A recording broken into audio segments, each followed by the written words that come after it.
বাবা তোমাকে ছেড়ে যেতে ইচ্ছা করতেছে না, আমি একা একা লন্ডনে থাকতে পারবো না। একজন মন্ত্রীর বেটা দেশে থাকতে পারে না রে রাজা। আমার রাজনৈতিক শত্রুরা তোকে ফাঁদে ফেলে আমার কোনো ক্ষতি করতে পারে। তবে চিন্তা করিস না, ওখান থেকে ভালো মতো পড়াশোনাটা শেষ কর, তোকে আমার জায়গাটা নিতে হবে। আমার জন্য দোয়া করবা যাতে তোমার স্বপ্ন আমি পূরণ করতে পারি। স্যার আসসালামু আলাইকুম। ওয়ালাইকুম আসসালাম। জব্বার আছো? হ্যাঁ স্যার, তবে পরিস্থিতি খুবই ঘোলাটে। ডিবি হামিদকে তো স্পেশাল ফোর্সের ইনচার্জ হিসাবে ঢাকায় আনা হচ্ছে। প্রশাসনের ভেতরে এবার কার কার পিছনে যে বাস যায় কোয়া যাচ্ছে না। স্বরাষ্ট্র দপ্তর তো শামসুর ইশারায় চলিচ্ছে, তাই তো শালা গেম নিয়ন্ত্রণ করে পারতিছে। রমজানকে কে গুলি করছে জব্বার? আমিও তো বুঝতে পারতেছি না স্যার, প্রথমে তো ভাবছিলাম রাজাই এটা করছে, পরে যাচাই বাছাই করে দেখি এটা তো আপনার ছেলের কাম না, তৃতীয় কোনো শক্তি রাজনৈতিক ইস্যু তৈরি করার জন্য এই কামটা করছে। শামসুকে যদি ওদের মারারই প্ল্যান থাকতো তাহলে রমজানকে একা পায়ে হামলা করলো কেন? শামসু যখন গুলি করতে করতে ভেতর থেকে বার হয়ে আসে তখন হামলাকারীরা কিন্তু পেলা যায়। জীবন বাজি রেখে যদি শামসুকে শেষ করে দিত তাহলে কিন্তু নেটা চুকে যেত। তুমি জটিল পয়েন্ট ধরছো, এই অদৃশ্য শক্তিকে বের করো, না হলে কিন্তু আমাদের অস্তিত্ব হুমকির মুখে পড়ে যাবে। আমি সর্বোচ্চ চেষ্টা করব স্যার, এবং আমাকে পেতেই হবে। আর লজ্জার কথা কি বলবো স্যার, ঘটনাটা যেহেতু আমার এলাকাতে ঘটছে তাই সমবেদনা জানানোর জন্য হাসপাতালে গেছিলাম। শামসু আমার গটি পায়ে গায়ে হাত তুলছে স্যার। কি বলো? ডিটুরও তো একজন ওসির গায়ে হাত, ওখানে কে গেছিল? শুধু বুড়া খাটাস গুরু আসিল, আর কেউ নয়। আমাকে 24 ঘন্টা সময় দিয়ে বলছে আমি যদি হামলাকারীকে গ্রেপ্তার করতে না পারি আমাকে নাকি ওয়ান টুথ খেয়ে দিবি। দেশটা কি শামসুর বাবেন নাকি যে যা করবি তাই হবি? এবার একেবারে সিলে কাটে লবণ লাগে দেওয়া হবে। রাজনীতিতে শামসু দুধের শিশু, খেলাটা শেষ করার সময় এসে গেছে। শালার বেটা নতুন দল মারাছে না, জীবন দিয়ে সেটার ফল ভোগ করতে হবে। মনে রাখতে হবে বাংলাদেশে তৃতীয় রাজনৈতিক শক্তি তৈরি হয় এত সোজা নয়। পূর্বের ন্যায় কালের গর্বে হারিয়ে যেতে হবে। এত সহজে শামসুক আমি ছাড়বো না স্যার, আমার স্বরের প্রতিশোধ আমি নিমই। তুমি স্বরাষ্ট্র দপ্তরে একটা অভিযোগ দায়ের করো, আগুন লাগিয়ে দেওয়ার ব্যবস্থা আমি করেছি। দেখি শামসু কতদূর খেলতে পারে। গুজবের রাজনীতি আমরাই তৈরি করছি মিয়া। বাবা আমার ফ্লাইটের দেরি হয়ে যাচ্ছে, আমাকে এখন যেতে হবে। একে কোথায় পাঠাচ্ছেন স্যার? লন্ডনে আর ছোট মামার কাছে, এবার ব্যারিস্টারিটা ওখানে শেষ করে আসুক। দেশের আঘাত ওকে রিক্স হয়ে যাচ্ছে, বোঝো না? একদম সঠিক সিদ্ধান্ত নিছেন স্যার, শামসুর রাজার কোনো ক্ষতি করে ভালাবি। তাই জব্বার তোমাকে বড় একটা দায়িত্ব পালন করতে হবে। রাজাকে তুমি গোপনে প্লেনে তুলে দিয়ে আসবা। এয়ারপোর্টে সব ব্যবস্থা করা থাকবে, তুমি শুধু নিরাপদে পৌঁছে দিলেই হবে। বোঝোই তো আমি সাথে গেলে মিডিয়া আবার জানিয়ে যেতে পারে।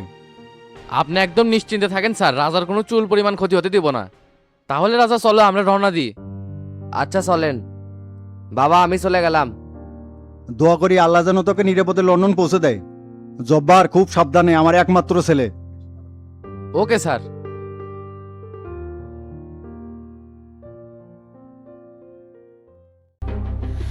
A broken lamp, a cracked front door.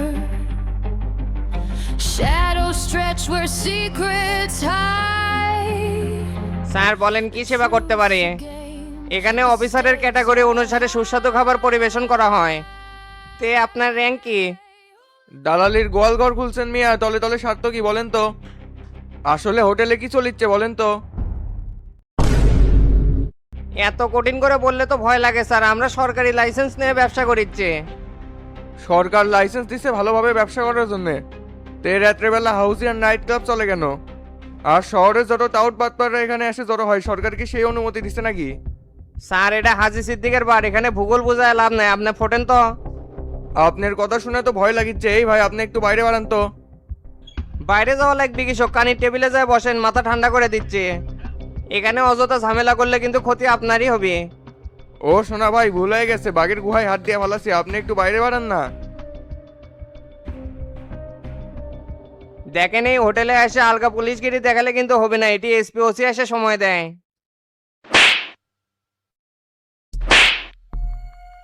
এ ছুটির বেলা প্রশাসনকে কি তোর দালাল মনে হয়?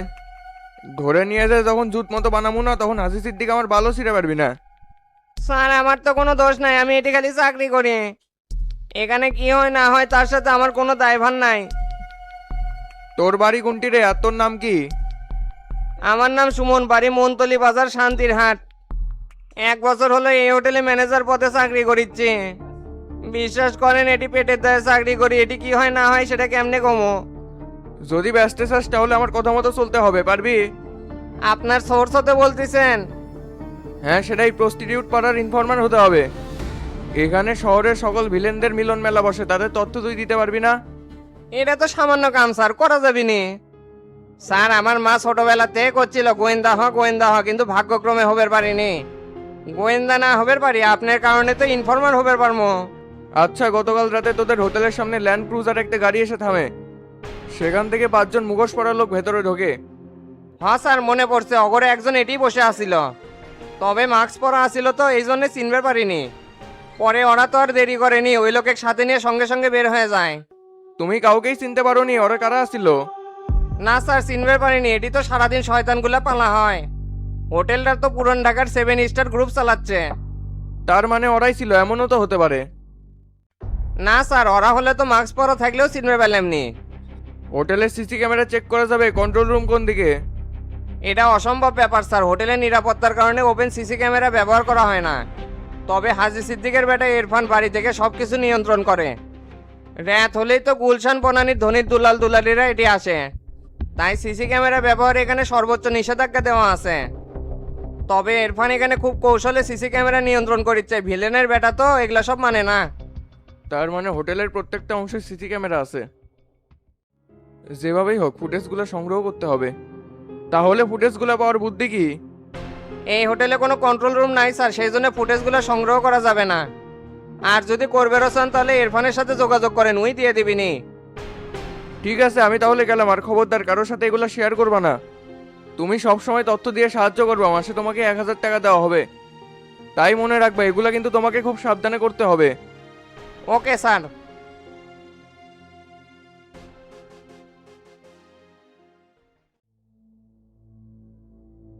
একের পর এক বিপদ, এই অঘটনগুলো কবে বন্ধ হবে গুরু? শামসু তো কারো ক্ষতি চায় না, উই তো এই দেশের ভালো চায়। বাঙালি খুবই হতভাগার বোকা জাতি মাস্টার। ষড়যন্ত্র করে দেশের সিংহকে খুন করবে, তাই তো বৈদেশিক কুত্তরা ঘেউ করার সুযোগ পায়। এটাই তো ওদের প্ল্যান গুরু, বাংলাদেশে ওরা কোনোদিনই সৎ নেতা তৈরি হতে দিবে না। এটা আন্তর্জাতিক গভীর একটা ষড়যন্ত্রের অংশ। এ অনিয়মের শৃঙ্খল কেউ না কেউ একদিন ভেঙে দিবেই। যুগে যুগে এ দেশে বহু সূর্য সন্তান জন্মগ্রহণ করছে, কিন্তু বাঙালি জাতি তাদেরকে শেষ করে দিয়েছে। ওই যে বললাম না, এই জাতি বড়ই হতভাগা, লোভে পড়ে এই দেশের সিংহদের নিধন করে। একদম ঠিক কথা কোছেন গুরু। তে রমজানের সাথে কি খালি মানিকি গেছে? না, ডাক্তারও সাথে আছে, ইসমাইল হানি খুবই ভালো মানুষ, শামসুর এক কথায় রাজি হয়ে গেছে। আর যে মাদারিরা হামলা করলো ওদের ব্যাপারে কি হলো? এদেরকে কিন্তু খুঁজে খুঁজে বের করে শেষ করা ফরজে আইন হয়ে গেছে গুরু। অ্যাকশন অলরেডি শুরু হয়ে গেছে, প্রশাসন তো শামসুর নিয়ন্ত্রণে চলিচ্ছে। আর আইজু তো শামসুর বন্ধু, শামসুর কথা মতো উঠবস করে। শামসুর চারপাশে এত অস্ত্র থাকতে ওর উপর হামলা কিভাবে হলো? আর প্রোটোকল ছাড়া ওকে বাইরে যেতে দিচ্ছেন কেন? আর শামসু তো রাজনীতির হট কিং হয়ে গেছে, দিন দিন তো ওর শত্রু বেড়েই যাচ্ছে। শামসুকে চিনতে তুমি ভুল করছো হাবিব। ওই যা ভাবে সেটাই করে, আর দেখায় অন্যটা, আর সময় হলে জায়গা মধ্যে খেলে দেয়। আসলে শামসুর সাথে আল্লাহর রহমত জড়িত আছে। ভালো মানুষের উপর আল্লাহর রহমত সব সময়ই থাকে। তার জন্যই তো ওর এত বিপদ হলো, তারপরেও আল্লাহ ওকে রক্ষা করছে। রমজানের মতন একটা বিশ্বস্ত পাহারাদার আছে, শত্রুরা তো এই জন্যই ওকে শেষ করবার চাচ্ছে। তে শামসু এখন কুটি গেছে গুরু? ওই তো মাথা গরমলে বের হয়ে গেল, কুন্ডি যে গেছে এখনো তো ফিরল না। গতকাল হাসপাতালে ওসি জাব্বার এক তো সেই চরাঞ্চর আছে। ঠিকই হচ্ছে, এই জব্বার হারামজাদা শামসুর বিপক্ষে কাজ করে। হাবিব, তুমি জব্বারের ব্যাপারে কেমনে বুঝলা? আপনাদের আদর্শে রাজনীতি করি না, অনুমান তো ভুল হতে পারে না। হাবিব ভাইয়ের সাথে আমিও একমত, একজন ওসির কাছে সকল ডাটাই থাকে। তাই আমার মনে হচ্ছে জব্বার নিশ্চয়ই কিছু না কিছু জানে। টেনশনের কিছু নেই, শামসু নিমেষেই বের করবি নি। ডিবির একজন চৌকস অফিসার স্বরাষ্ট্র দপ্তরের স্পেশাল ইনচার্জ হয়ে যাচ্ছে। শামসু এই টিমটা বানাছে না গুরু? সেটা তো বানাতেই হবে, সামনে এগোতে হলে পথের কাটাকে আগে সরাতে হয়। শামসু এবার দেশ সংস্কারে মন দিছে, তবে দেশের ভাগ পাবি কিনা সেটা জানি না। তবে রাজনীতির এই নোংরা খেলা শামসুর মাধ্যমেই বন্ধ হবে।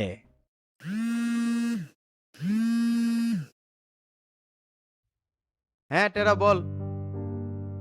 পৌঁছে একটা ফোন দিবেন না চাচা? এ হে রে, ফোনে চার্জ আছিল না, সেই চার্জে দিছিলাম, তাই জানানোর সুযোগ হয়নি। হাবিব ভাই ফোন দিলাম তাইও ধরে না, এইভাবে দুটো মানুষ ঢাকা চলে গেছেন, পৌঁছে ফোন দিবেন না? ভয় তো লাগে। আচ্ছা ঠিক আছে, আগামীকাল আসার সময় আমার চশমাটা সাথে আনিস। ঠিক আছে, আনমনি চাচা।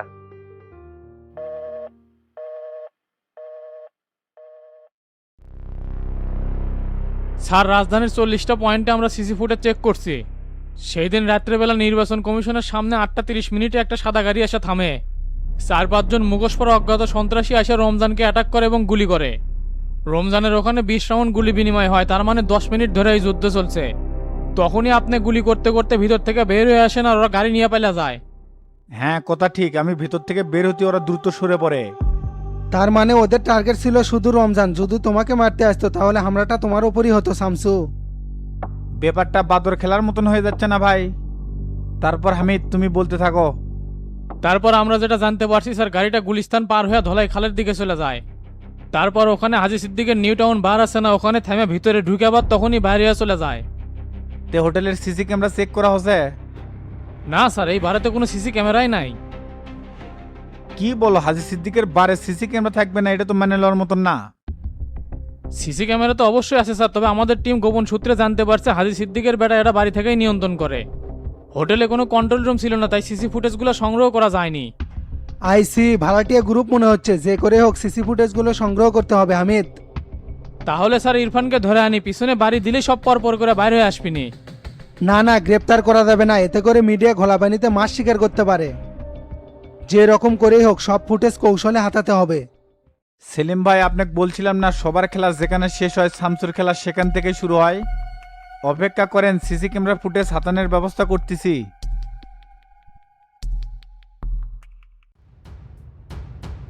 Hello James.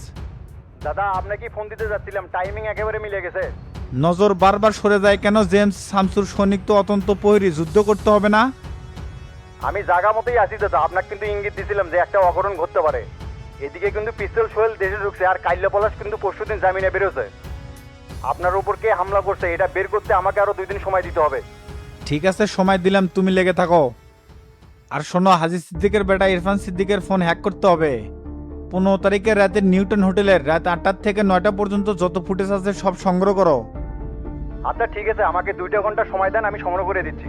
আর একটা হট নিউজ আছে দাদা, লন্ডন এয়ারলাইন্সের রাত 10টার প্লেনে বিজনেস ক্লাসে তোফালের বেটা দেশ ছেড়ে ভাগে যাচ্ছে। অসংখ্য ধন্যবাদ জেমস, ভালো একটা তথ্য দিছো, এখন নিজের কাজে লেগে যাও।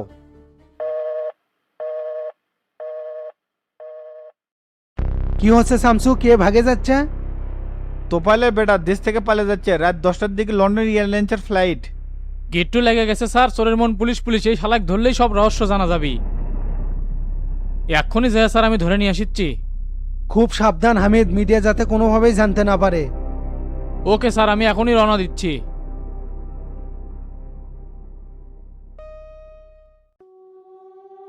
তাহলে রাজা এখন ভেতরে চলে যাও, ফ্লাইট ছাড়তে তো আর 20 মিনিট সময় আছে। আপনাকে অনেক ধন্যবাদ ওসি সাহেব। চিন্তা করবেন না, এর প্রতিদান আপনি অবশ্যই পাবেন। আব্বুর পরবর্তী নেতা তো আমি, আপনাকে সর্বোচ্চটা দেওয়া হবে। ঠিক আছে রাজা, তাহলে রওনা দাও, ভেতরে স্যার সবকিছু ম্যানেজ করে রাখছে।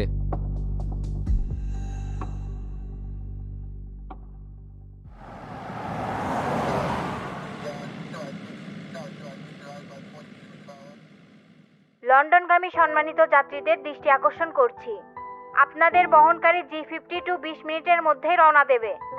সবাই টিকিট আর পাসপোর্ট নিয়ে প্লেনে উঠে পড়ুন। না যাই বাবা, এটি বসতে গেলে লাভ নেই, এর চেয়ে প্লেনের মধ্যে যা বসে থাকি। হ্যাঁ নাল ভাই কও। শোন গল্লা, গতকাল শামসু ভাই 2-3 বার ফোন দিলাম, পরে আর ব্যাগ দিল না। তুই যেহেতু ঢাকাত গেছু, মাস্টার সাথে গেলা কোচ আমার বিষয়টা নিয়ে যান, শামসু ভাইয়ের সাথে কথা কয়। তুমি কুটি আছো? আমি তো দোকানে তেলকা এলকা, দোকান ছেড়ে তো কোনো জায়গায় যাবেরও পারি না। একটা স্পেশাল করে কফি বানাও, আমি 2 মিনিটের মধ্যে আসিচ্ছি। কে রে 2 মিনিটের মধ্যে আসছু মানে তুই ঢাকাত যাস নাই? না মিয়া, যাবার তো চাচ্ছিলামই, কিন্তু চাচারা আমাকে রেখে গেছে। তে রাখে মিসাই খালি ফোন দিয়ে টাকা নষ্ট করলাম।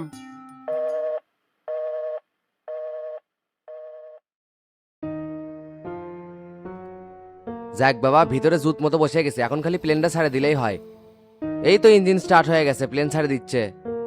অবশেষে বাঁচা গেল বাবা, এখন খালি লন্ডন যায় মজা করমু।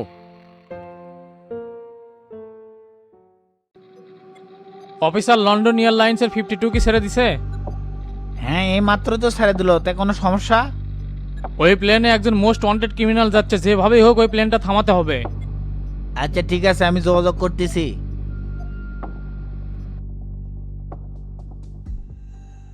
Hello 520G157 emergency landing something is wrong. What is this? আমরা তো এখন টপ গিয়ারে আছি, প্লেন থামানো যাবে না। প্রশাসনের হুকুম, প্লেনের মধ্যে একজন দেশ জড়িয়ে আছে, যেভাবে হোক থামাতে হবে। Okay, I will try my best.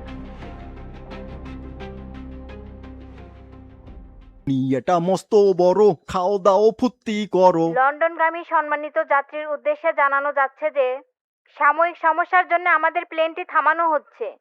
আপনারা কেউ বিশৃঙ্খলা করবেন না, খুব দ্রুতই আমরা লন্ডনের হিথ্রোর উদ্দেশ্যে রওনা দেব। কাম না সারলো, প্লেন আবার থামাবি কি জন্য কিছু তো বুঝা পাচ্ছি না। নিচে নামে যায় দেখি তো কি হচ্ছে।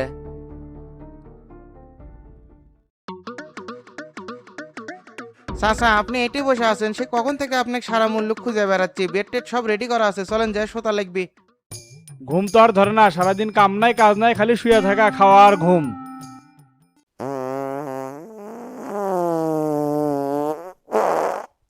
সকাল থেকে সেই পেট ব্যথা করলো, মেরে দিয়ে না আরাম পাচ্ছি। এ তুই আমার চোখের সামনে থেকে শর্ত, শালা সকাল থেকে এভাবে শুরু করছু। শালা মূলা খেয়ে পাত শুরু করছে, কি গন্ধ, 7 দিন হলো মনে হয় হাগে না। কি করবো, সিরিয়াল পাওয়া লাগবি না, আর মূলাই তো খাচ্ছি।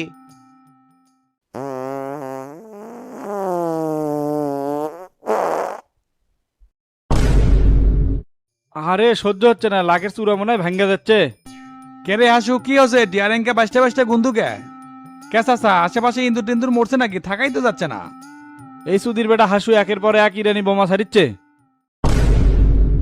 কি কন চাচা, এই শালা ইরানি বোমা কোনটি পাইলো? আর গুন্দুকে এঙ্কা এ তুই চোখের সামনে থেকে সর, আর এখনই পায়খানার যা যা। আচ্ছা ভাই যাচ্ছি। এখন যে সকল ভাইদের নাম ঘোষণা করা হচ্ছে তাদের প্রত্যেকেরই পিসি। আলাউদ্দিন শিপলু পিতা মালেক ধনুর থানা, কবির হোসেন পিতা সাইদার গাবতলি, তোতামিয়া পিতা খবিরউদ্দিন সাধারণপুর শোলধুকরি। আপনারা 10 মিনিটের মধ্যে পিসি বই ক্যাশ টেবিলে জমা দিয়ে যান। এই শালার তো তাক প্রত্যেক দিন এত টাকা কেটে লেগে দেয়। এই তো হাইফাই লাইফ লেট করতেছে, খারাই সুপদের এসে ডাকে, আবার কেউ কেউ সাক্ষাৎ করবে আসে। চাচা আমার একটু নিচে যাওয়া লাগবে, কেউ টাকা পাঠিয়ে দিছে। কিরে প্রত্যেক দিন তোকে তো কেটে টাকা লেগে দেয়, ডন তো কিছুদিন আগেই দিল, ওর তো আর এখন দেওয়ার কথা না। কত ভক্তবিন্দু আছে, পিসি বইটা জমা দিলেই বুঝতে পারে মনে কেটে দিল। তেসলের নিচে যায়, চা সিগারেট পান বেরি যা খান সব খিলামনি, টাকা আমার। না রে আর নিচে যাবো না, কিছুক্ষণ আগে আমার জুতো হেরে গেছে, পাচ্ছি না। আমার তো মনে হচ্ছে আমাকে লোকাবে যে ডান্ডিকুট ঢুকছে ওই মনে হয় এল্লা করছে। উবুত করে থুয়ে যখন কমান শুরু করবো না হেনে, তখন পরপর করে সব স্বীকার করবি নি। ইল্লে ছোট বিষয় নিয়ে ঝামেলা করার দরকার আছে। জেলে আসার পর 3 জোড়া হেরাছি, হেরানোর পরে আবার নতুন কিনছি। মন মানসিকতা এলা বড় করেন, টাকা পয়সা নিয়ে কবরে যাবেন নাকি? সামান্য স্যান্ডেলই তো নিয়ে গেছে, জীবন তো আর নিয়ে যায়নি। খুব একবারে জ্ঞান দেওয়া শুরু করলো, তাই বলে আমার বাড়ির থেকে নতুন জুতো লিয়াচ্ছি সেটা হেরে দেবে আর সহ্য করবো? মাইন্ড করেন না, আপনার পায়ে সাইজ করেন, একটা কিনে নিয়ে এসেছি। তাহলে সো আমিও যাবো, 1 কাপ চা খেলে ভালো লাগলো নি, মাথা ধরছে। আচ্ছা চলেন।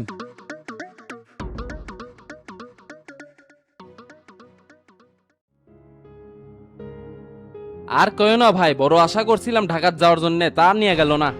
মাস্টার আর হাবিব ভাই ছাড়া ঢাকার যাওয়ার কারো এলাও নেই, তুই যাবার চালি হবে। রমজান ভাইয়ের উপর যে আক্রমণ হচ্ছে সেটা দেখতে যাবে চাচ্ছিলাম। তে তো ভাইয়ের কি অবস্থা, দেখবে টেকপে যাও। 3 দিন আগে গেছিলাম, তারপরে আর যাই নাই। আর জেলের যে নিয়ম কানুন ভাই, এখন 15 দিন পর ছাড়া দেখা করা যায় না।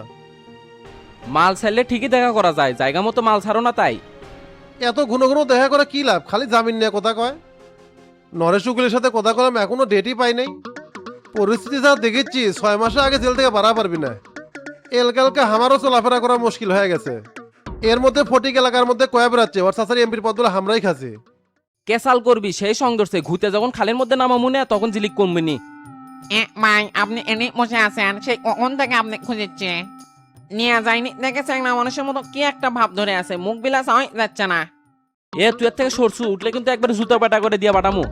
আরে ভাই ওরা নিয়ে যায়নি দেখে আমার উপর খেপিচ্ছেন কে? বাড়ির কেউ নাই সেটা বোঝা লাগবে না? কে তুই কি মরছু? শালার কোনো যোগটাই নাই। দেখছেন মেম্বার সাহেব, গোল্লা ভাই খালি মিশাই আমার উপর সেটা ওঠে। রাগ কমে গেলেই ঠিক হয়ে যাবি নি। তুই যে কামের দেলুক জয়েন করালো উই তো পিছলে আছে রে। 8:30টার সময় কামে আসবে কই, প্রতিদিন 9টার পরে আসে, কোলেও শুনে না। ঠিক টাইমে আসবি কিংকা করে, রাতে বেলা যে মালটা নেই, এই জন্য তো ঘুম থেকে উঠে পারে না। ক্যাল থেকে যদি ওই ঠিক টাইমে না আসে, প্রত্যেক দিন ওর হাজিরার থেকে 100 টাকা করে কাটবে। গাঞ্জা খোর করে যতই লাই দিবে ততই মাথাতে উঠবি, শিক্ষা না দিলে এরা ঠিক হবি না। গোল্লা ভাই মিসাই না জানে একজনের উপরে অপবাদ দিয়ে না, ওই এখন ভালো হয়ে গেছে। রাত করে খেলা দেখে তো এই জন্য ঘুম থেকে উঠতে দেরি হয়ে যাচ্ছে। দেলুর নামে কোনো কথা বলে কি আমার স্যাত করে উঠিস? খেলা কি ওই একাই দেখে আর কেউ দেখে না? এ ডন ভাই, তোমাকে যা করলাম তাই করো, দেরি করে আসলে 100 টাকা করে কাটবে। ঠিক আছে, তুই যেহেতু কলু কাল থেকে টাইট দমুনি। তাহলে ভাই থাকো, সকাল থেকেই কাপড় গায়ে দিয়ে আসি, বাড়ির যা ফ্রেশ হয় ঘুমাসা লাগবি। আচ্ছা যা। এই মিজান, এই স বাড়ির কোনো রান্না হয়নি, গোবিন্দর হোটেল থেকে কিন্তু খাবার নিয়ে যাওয়া লাগবে। আচ্ছা স নিমুনি।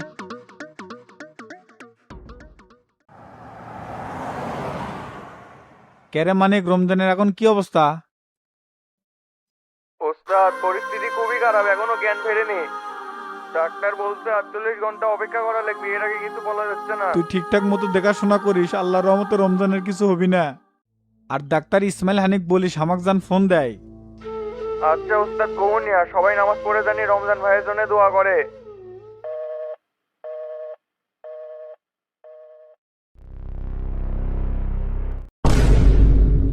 বাবা, পাইলে যাওয়া তো সোজা না। বাংলাদেশের পুলিশ চাইলে সবই করতে পারে।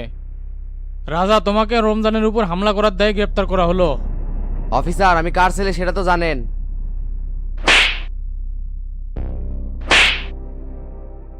এ মাদারি, তুই কার বেটা সেটা জানাই তো ধরে বেড়াচ্ছিস। চল বেটা থানাত, বাপের গরম একবারে ছুটে দিমুনি।